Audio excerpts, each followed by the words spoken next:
I wasn't supposed to find out that night. If he hadn't forgotten his phone on the kitchen counter, if the screen hadn't lit up while I was rinsing dishes, if curiosity hadn't nudged me just a little, I would have gone to bed believing the lie he'd carefully prepared for me. It was my birthday. He had kissed my forehead that morning and promised we celebrate properly on the weekend. Said work was overwhelming. Said his boss was watching him closely. Said he'd make it up to me. I believed him. Because believing him was easier than questioning the man I'd built my life around. The phone buzzed again. I told myself not to look. I told myself privacy mattered. That trust was sacred. But the name on the screen stopped me cold. V. No last name, no emoji, just a single letter. The message preview glowed brightly. Last night was incredible. My breath caught. I stared at the words longer than I should have, my mind scrambling for innocent explanations. A coworker, a project, something taken out of context. But my hands were already moving before my brain could catch up. I unlocked the phone. The message thread opened, and with it, a version of my husband I didn't recognize. Inside were weeks of conversations, plans, jokes, compliments he hadn't given me in years, and there, near the top, was his reply to her message. Come to the house Saturday. My wife is away. The room tilted. I sat down hard at the kitchen table, the chair scraping loudly against the floor. My heart hammered so violently I could feel it in my throat. The house suddenly felt too quiet, like it was holding its breath with me. My wife is away. I was standing right there. I scrolled further, my fingers numb. Photos followed, not explicit, but intimate enough. A hand on his chest. Her reflection in a mirror I recognized. Our mirror. I pressed my palm flat against the table to steady myself. Anger came later. First came disbelief. I thought about all the nights he came home late smelling like someone else's perfume. All the times he claimed exhaustion when I reached for him. All the apologies that had sounded sincere. They replayed in my head, like a montage I'd refused to see. I didn't cry. That surprised me. Instead, a strange calm settled over me. The kind that comes when something inside finally breaks and stops trying to hold everything together. I checked the time. He said he was working late. But the location tag, under one of her photos, told a different story. A restaurant. Not far from where I was. I grabbed my coat. I didn't text him, didn't call. I needed to see it with my own eyes, needed the truth to be undeniable. The drive felt unreal. Streetlights blurred past as my thoughts raced ahead of me. Part of me still hoped I was wrong, that I'd walk into that restaurant and laugh at myself for being paranoid. But when I pushed open the door, the sound of laughter hit me like a slap. I spotted them immediately. He was seated at a small table near the window, leaning forward the way he used to lean toward me. His hand rested on hers. She was younger, confident, smiling at him like she believed every word he said. And then he did something that made my chest tighten painfully. He reached into his pocket. The restaurant seemed to fade away as he dropped to one knee. Gasps rippled through the room. Someone clapped. I stood frozen, my body refusing to move as he held out a ring. Not just any ring. My ring. The one he'd told me was at the jeweler being cleaned. My ears rang. The woman covered her mouth in shock. Tears filled her eyes. She said yes. I don't remember walking back to my car. I don't remember driving home. I only remember sitting in the dark, staring at the empty passenger seat, realizing something terrifying. He hadn't just cheated. He had erased me. And that was only the beginning. Mini cliffhanger. I didn't know it yet, but the woman he proposed to was about to change everything I thought I knew about this betrayal. I didn't confront him that night. Not because I was afraid, though fear was certainly there, but because something colder had taken over. A need to understand, to see how deep the lie went, to know exactly who I had been sharing my life with. I sat in my car for a long time after leaving the restaurant, the engine off, the world quiet except for my own breathing. My phone lay face down in my lap, buzzing occasionally with notifications I refused to check. Eventually, I drove home. The house looked the same as it always had. Lights off, curtains drawn, familiar. That familiarity felt cruel now, like a joke at my expense. I went inside and sat at the edge of the bed we shared. I stared at the wall until dawn crept in through the window, painting everything in a pale, unforgiving light. When he came home the next morning, he kissed my cheek like nothing had changed. "Sorry I missed your birthday," he said casually. "Work was insane." I nodded. The lie slid out of him, so easily it almost impressed me. Over the next few days, I watched him. I noticed things I'd ignored before, the way he angled his phone away from me, the sudden password changes, the excuses that came preloaded and rehearsed.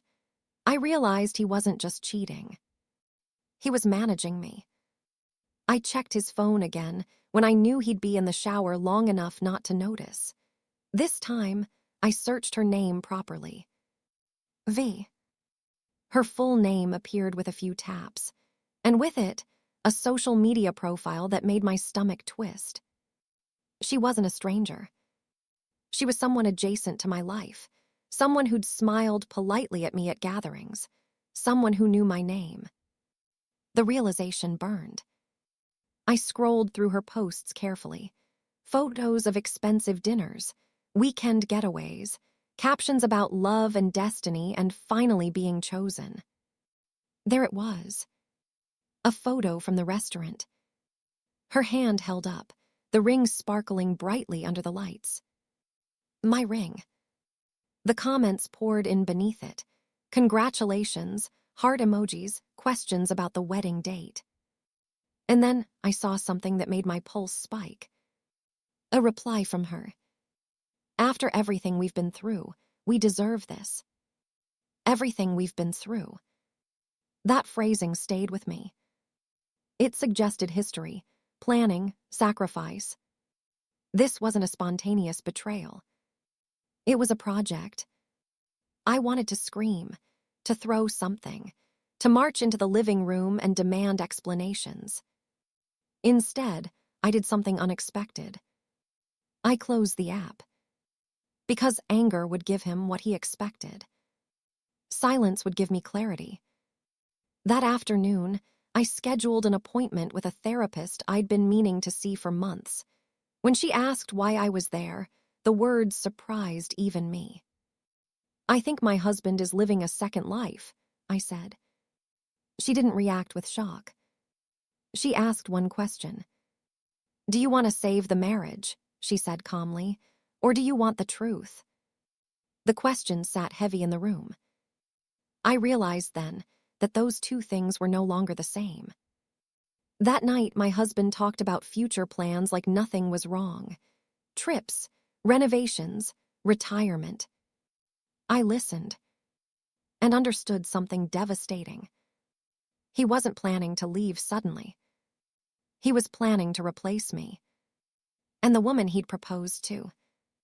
She wasn't just the other woman. She was part of the plan. Mini cliffhanger. I didn't know it yet, but the silence I chose would push him into making a mistake he couldn't undo. Silence became my weapon.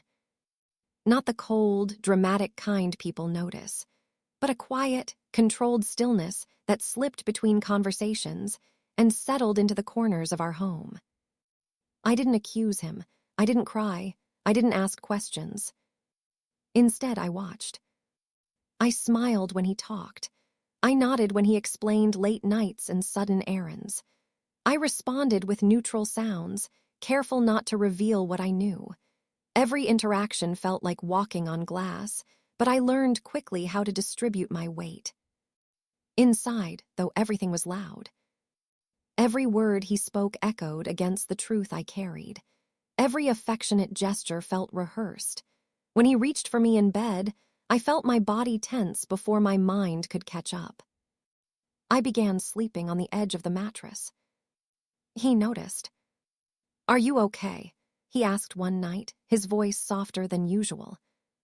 "Yes," I replied without hesitation. The lie tasted bitter. But it worked. Over the next week, his behavior shifted. He became attentive in strange ways, bringing home flowers for no reason, offering to cook dinner, asking questions about my day he hadn't asked in years. On the surface, it looked like effort. To me, it looked like guilt. And guilt, I learned, makes people careless.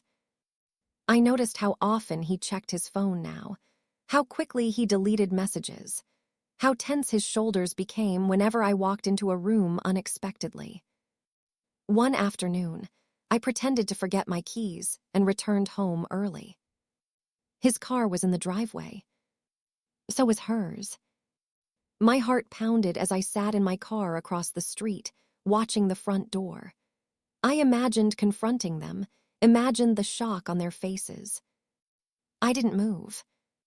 I wasn't ready yet. That night, he told me he'd been working overtime. I nodded. Later, alone in the bathroom, I stared at my reflection and barely recognized the woman looking back at me. My eyes looked sharper, older, like something fragile had been replaced by something harder. I started keeping notes. Dates, times, locations. Every inconsistency went into a private file on my laptop, hidden behind a boring folder name. I wasn't planning revenge yet. I was gathering proof. During my next therapy session, I told the therapist everything. The messages, the proposal, the silence. She listened carefully, then asked a question that shifted everything. "What would justice look like to you?" I opened my mouth to answer, and froze. I realized I hadn't thought that far. I didn't want to scream. I didn't want to beg. I didn't even want an apology. What I wanted was clarity. I wanted to leave without doubt, without being gaslit, without giving him the satisfaction of watching me fall apart. That evening, he sat beside me on the couch and talked about the future again. "I've been thinking," he said, "maybe we should renew our vows next year, start fresh." The audacity stunned me. I smiled. "That sounds nice," I said. He relaxed. In that moment, I understood something important. He believed he was winning. That belief would cost him. As days passed, the pressure began to show. He argued with her more often, short, clipped messages replacing the affectionate ones. He started snapping at me over small things. The balance he'd been juggling was slipping. And then, late one night, I heard him say something in his sleep. Her name. Soft, familiar. I lay there staring at the ceiling, listening to the man I married confess without knowing it. I felt no tears. Only resolve. Because silence doesn't mean surrender. Sometimes it means preparation. Mini cliffhanger. I didn't know it yet, but the next question someone would ask me would force me to choose between walking away quietly or staying long enough to end this on my terms. The question followed me for days. What would justice look like to you?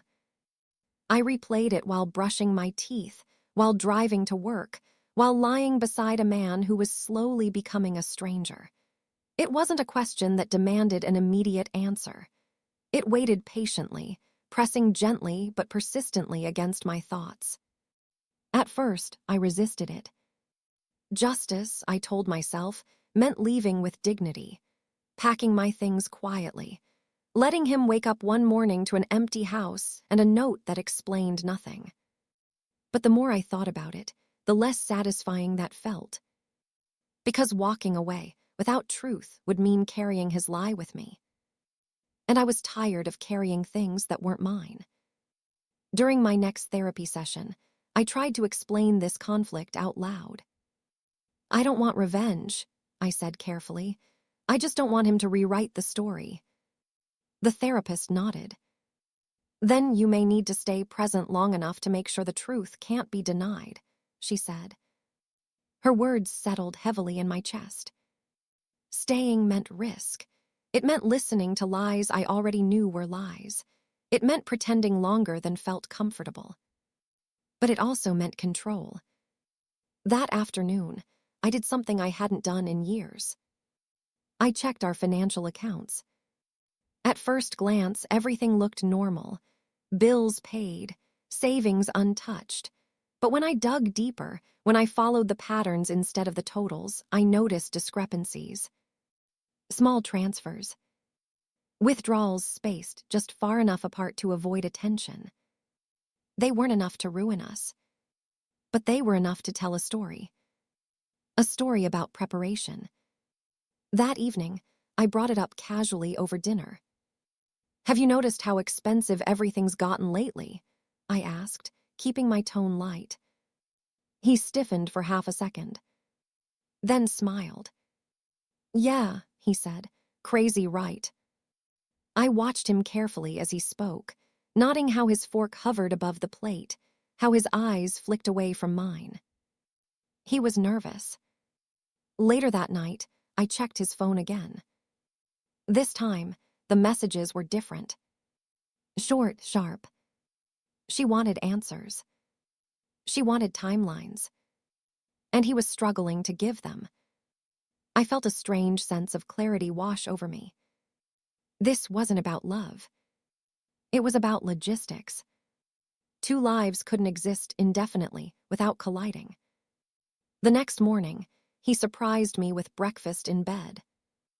"I've been thinking about us," he said softly, "about how much you mean to me." I listened, my face carefully neutral. Then I asked a question of my own. "Are you happy?" He hesitated. Just long enough. "Yes," he said finally. That pause told me more than his answer ever could. Later that week, I ran into her by accident, or so it seemed. She stood ahead of me in line at a coffee shop, her profile unmistakable. The same hair, the same ring. My ring. She turned, our eyes met, and for a split second, recognition flashed across her face. Then confusion. She smiled politely. "Hi," she said. I smiled back. The moment passed, fragile and electric.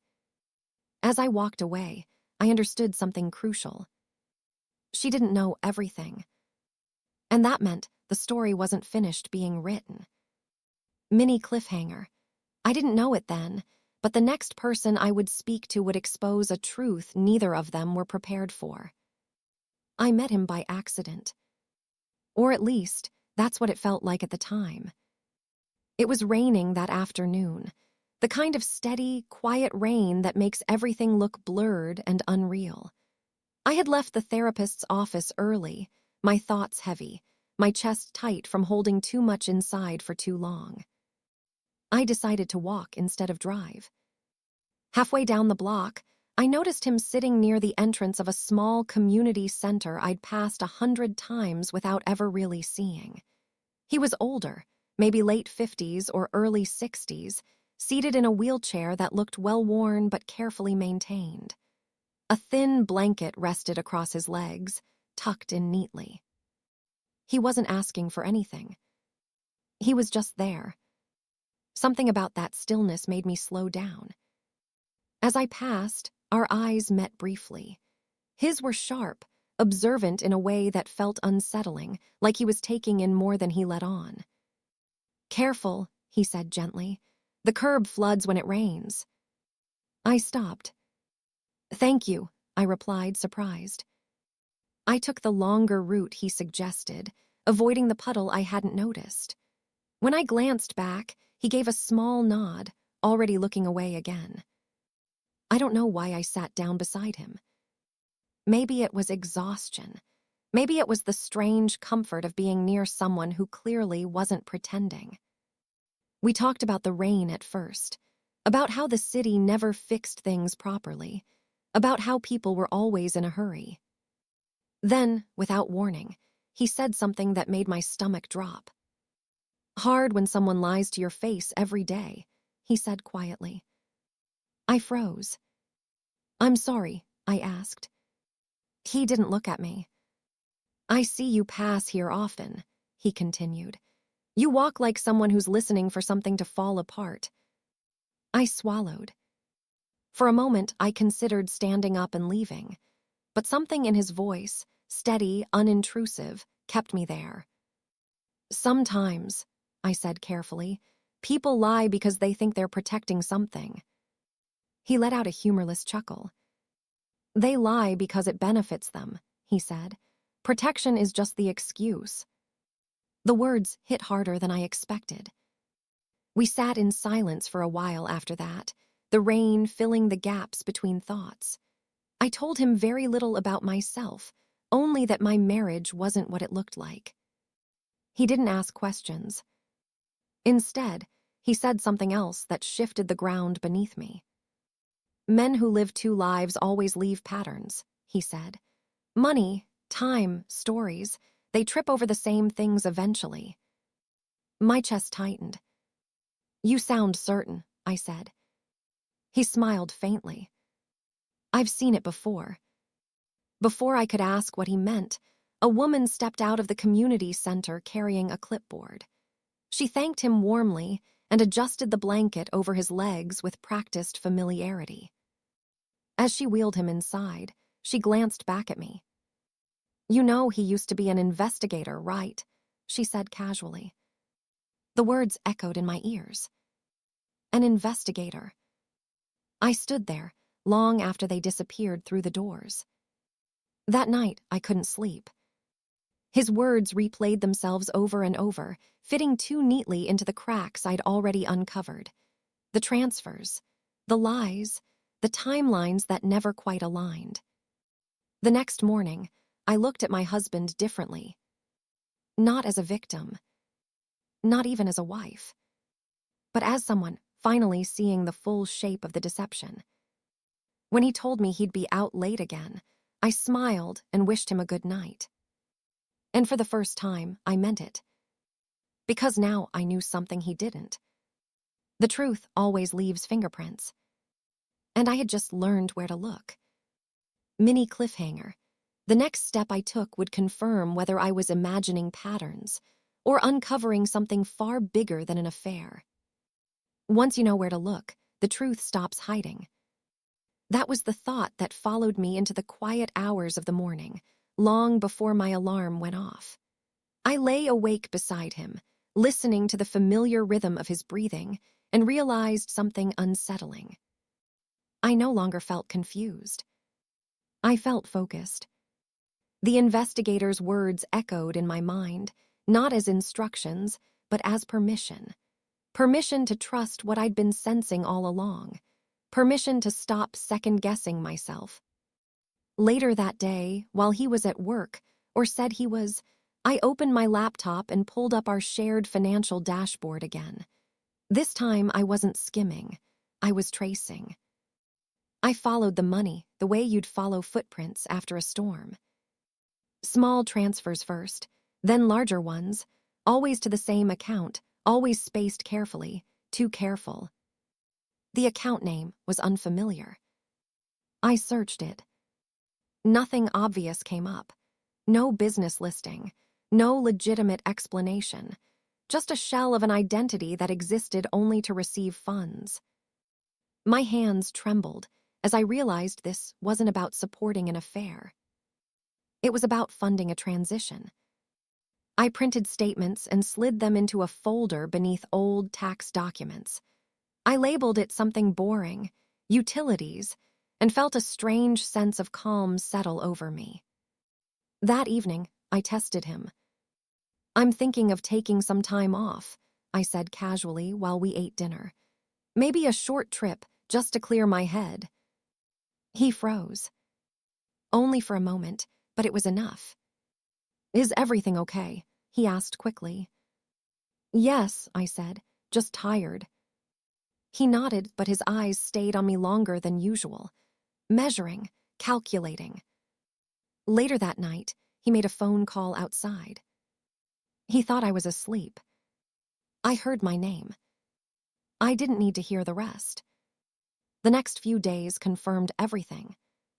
He began moving things, documents, personal items, subtly out of the house. He stopped talking about the future altogether. His tone shifted from reassuring to cautious, like someone preparing for a controlled exit. I met the investigator again by the community center. This time, he didn't look surprised to see me. "You found something," he said. I nodded and explained what I'd uncovered. He listened quietly, then said something that made my stomach drop. "Men who plan clean exits often underestimate one thing," he said. "The paper trail always outlives the lie." He told me what to document, what not to confront yet, who to speak to when the time came. "Stay calm," he warned. "People make mistakes when they think they're ahead." That night, my husband came home unusually early. "I love you," he said suddenly, pulling me into a hug that felt stiff and unfamiliar. I closed my eyes. "Me too," I replied. The words felt hollow, but necessary. Because now, I understood something he didn't. This wasn't about infidelity anymore. It was about erasure. He wasn't planning to leave me. He was planning to disappear from my life entirely, with my resources helping him do it. As I lay awake later, staring into the dark, a single thought anchored itself firmly in my mind. I wouldn't let him. Not quietly. Not blindly. And not without consequences. Mini cliffhanger. The next move I made would turn his careful planning into a trap he never saw coming. The hardest part wasn't planning. It was pretending nothing had changed. Every morning, I moved through the house the same way I always had. I made coffee. I folded laundry. I asked about his day. I laughed at jokes that no longer felt funny. On the surface, I was the version of myself he expected, steady, predictable, unaware. Inside, every moment was calculated. I followed the investigator's advice carefully. No sudden shifts, no emotional confrontations. People who believe they're in control notice changes. People who feel safe make mistakes. So I let him feel safe.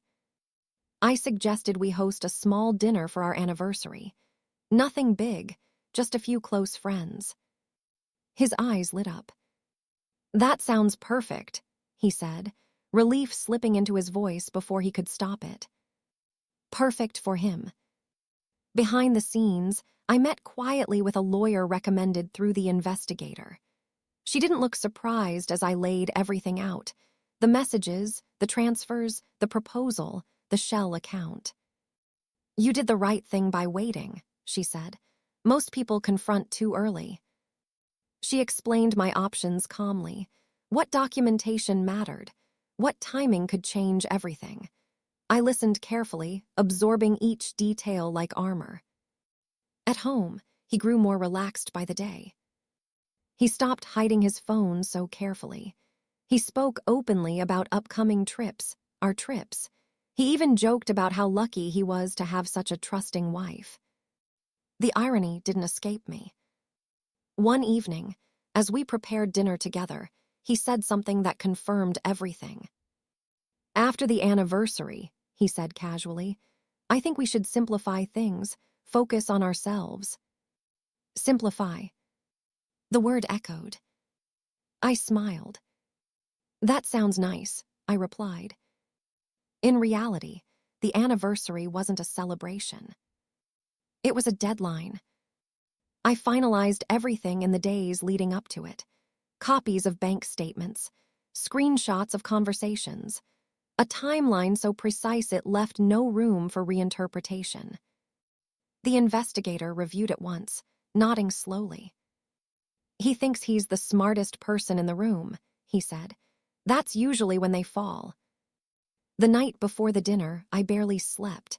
Not from fear, but from anticipation. From the strange calm that comes when you've already accepted every possible outcome. The day of the anniversary arrived clear and quiet.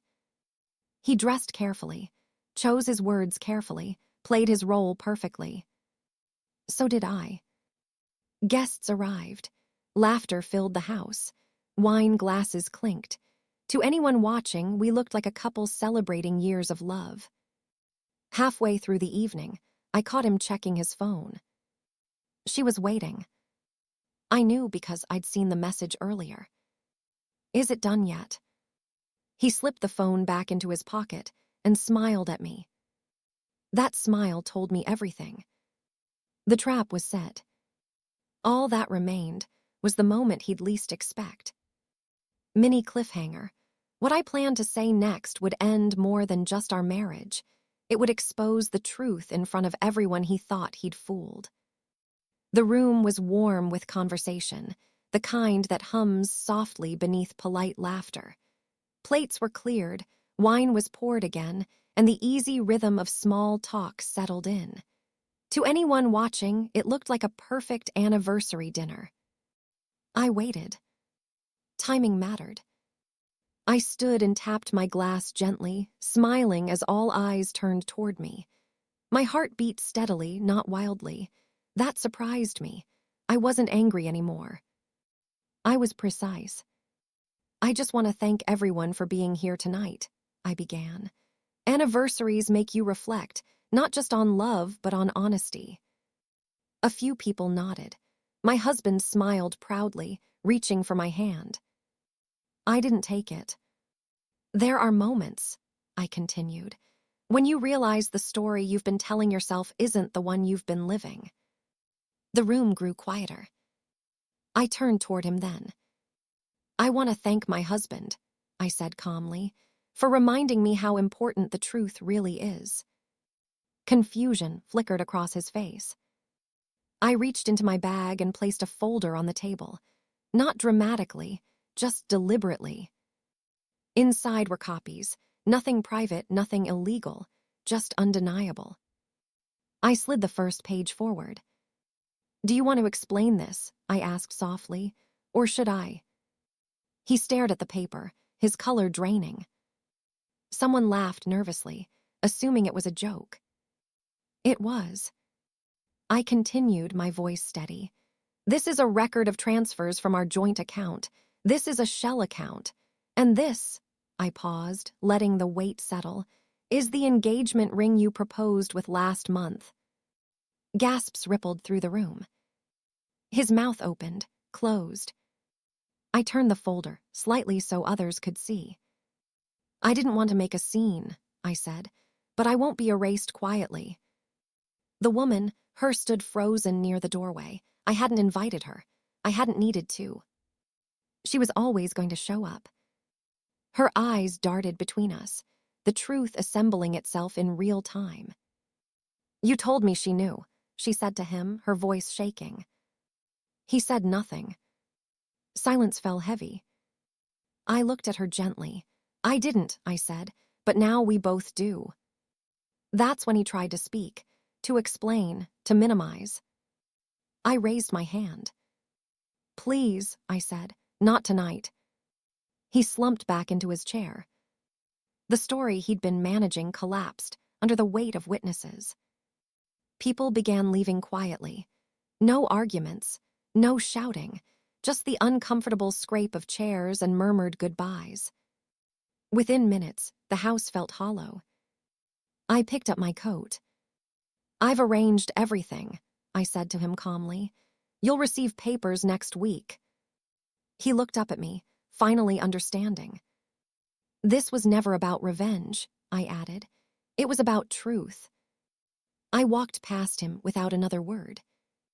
Outside, the night air felt cool and cleansing. For the first time in months, I took a full breath. Mini cliffhanger. Walking away felt like the end, but the final lesson was still waiting for me. The house felt different after everyone left. Not empty, honest. I stood in the living room for a long moment, listening to the quiet settle into places it hadn't reached in years. The walls didn't echo with tension anymore. The air didn't feel heavy with things unsaid. I picked up the empty glasses, one by one, rinsing them slowly. There was no rush, no one waiting, no role left to play. Upstairs, he packed a bag. I didn't help. I didn't watch.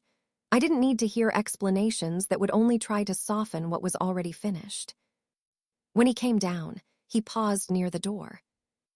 "I never meant to hurt you," he said. I met his eyes calmly. "I know," I replied. "You just meant to leave." That was the truth he couldn't argue with. He nodded once, picked up his bag, and walked out of the life he'd already abandoned months ago. I closed the door behind him and leaned against it, not in grief, but in release. The days that followed were quiet in a way I'd forgotten existed. I moved through them slowly, changed the locks, rearranged furniture, returned the ring to the jeweler with steady hands. I met with the lawyer again. Everything unfolded exactly as expected. No surprises, no hidden twists. Truth, once spoken out loud, has a way of simplifying things.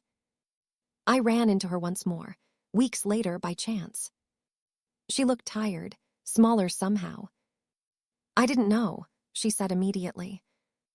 "I know," I replied. There was no anger left to offer her. We were both survivors of the same story, just on different timelines. That night, I sat alone on the porch and thought about the question that started everything.